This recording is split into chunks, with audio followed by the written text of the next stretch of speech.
23 अक्टूबर 2025 को भाई दूज का पर्व मनाया जाएगा।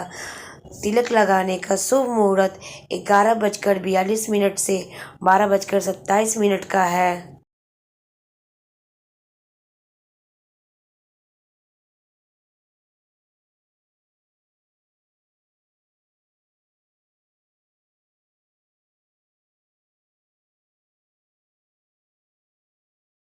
कार्तिक मास के शुक्ल पक्ष की द्वितीया को यम द्वितीया या भैया दूज भी कहते हैं।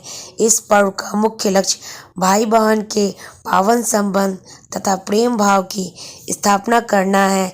इस दिन बहनें बेड़ी पूजन करती हैं और भाइयों के स्वस्थ तथा दीर्घायु होने की मंगल कामना कर उन्हें टीका लगाती हैं। इस दिन भाइयों को तेल मलकर गंगा यमुना में स्नान करना चाहिए। यदि गंगा यमुना में न नहाया जा सके तो भाई को बहन के घर नहाना चाहिए। भाई को भोजन करवाकर तिलक लगाकर नारियल देना चाहिए। यदि बहन अपने हाथ से भाई को भोजन कराए तो माना जाता है कि भाई की उम्र बढ़ती है और उसके जीवन से कष्ट दूर होते हैं। इस दिन बहनों को चाहिए कि भोजन में भाइयों को चावल खिलाएं। इस दिन बहन के घर भोजन करने का विशेष महत्व है।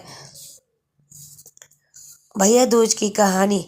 भगवान सूर्य नारायण की पत्नी का नाम छाया था। उनकी कोख से यमराज तथा यमुना का जन्म हुआ। यमुना यमराज से बड़ा स्नेह करती थी। वे उनसे बराबर निवेदन करती थी कि भैया अपने इष्ट मित्रों सहित उनके घर आकर भोजन करें, लेकिन अपने कार्य में व्यस्त यमराज उनके आमंत्रण को टालते रहते थे।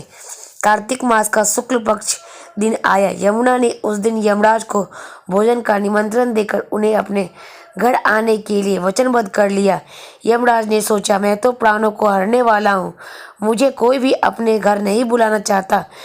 बहन जिस सद्भावना से मुझे बुला रही है उसका पालन करना मेरा धर्म है।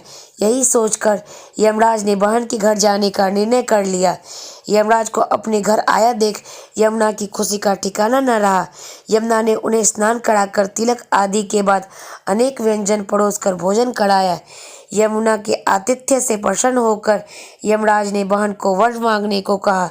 तब यमुना ने कहा, भैया आप प्रत्येक वर्ष इसी दिन मेरे घर आकर भोजन करें।